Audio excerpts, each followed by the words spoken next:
eyes are all stuck with snow. Oh, Lord, muttered the driver. We had not been going a quarter of an hour before the driver handed the reins to Alyoshka, clumsily freed his legs, and went off to look for the track, making the snow crunch with his big boots. "What is it? Where are you going? Are we off the road?" I asked. But the driver did not answer, and, turning his face away from the wind which was beating into his eyes, he walked away from the sledge. "Well, is the road there?" I asked when he returned. "No, there's nothing," he answered with sudden impatience and irritation, as if I were to blame that he had strayed off the track. And having slowly thrust his big legs again into the front of the sledge, he began arranging the reins with his frozen gloves. "What are we to do?"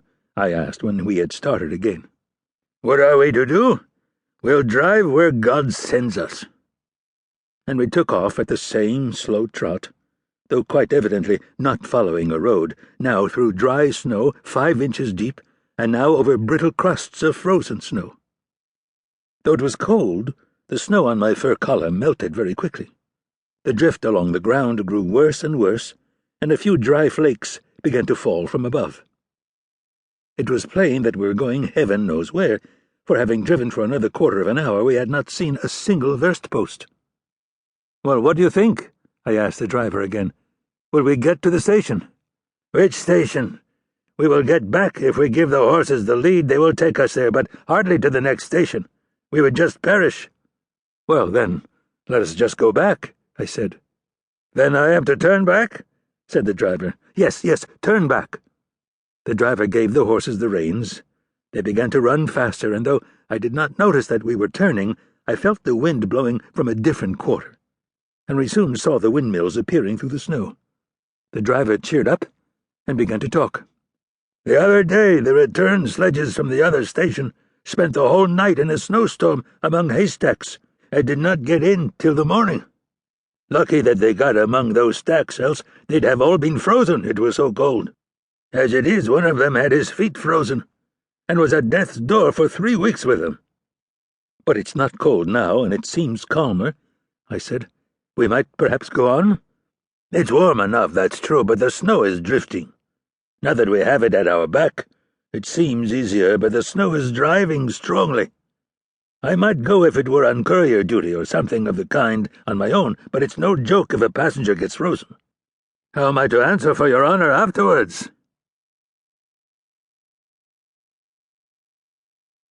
2. Just then we heard behind us the bells of several troikas, which were rapidly overtaking us.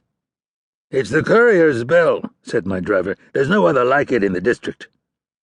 And in fact the bell of the front troika, the sound of which was already clearly borne to us by the wind, was exceedingly fine, clear, sonorous, deep, and slightly quivering. As I learnt afterwards, it was a connoisseur's bell. It had 3 bells, a large one in the middle, with what is called a crimson tone, and 2 small ones tuned to a 3rd. The ringing of that 3rd and of the quivering 5th echoing in the air was extraordinarily effective and strangely beautiful in that silent and deserted step. "The post is running," said my driver when the first of the 3 troikas overtook us. "How is the road? Is it usable?" he called out to the driver of the last sledge, but the man only shouted at his horses and did not reply. The sound of the bells was quickly lost in the wind as soon as the post sledges had passed us. I suppose my driver felt ashamed. "Well, let us try it again, sir," he said to me. "Others have made their way through, and their tracks will be fresh." I agreed, and we turned again, facing the wind and struggling forward through the deep snow.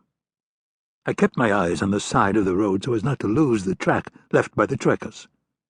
For some 2 versts the track was plainly visible, then only a slight unevenness where the runners had gone, and soon I was quite unable to tell whether it was a track or only a layer of driven snow.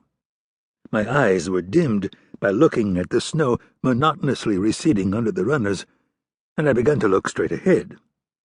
We saw the 3rd verst post, but were quite unable to find a 4th. As before, we drove against the wind, and with the wind, and to the right and to the left, and at last we came to such a pass that the driver said we must have turned off to the right. I said we had gone to the left. And now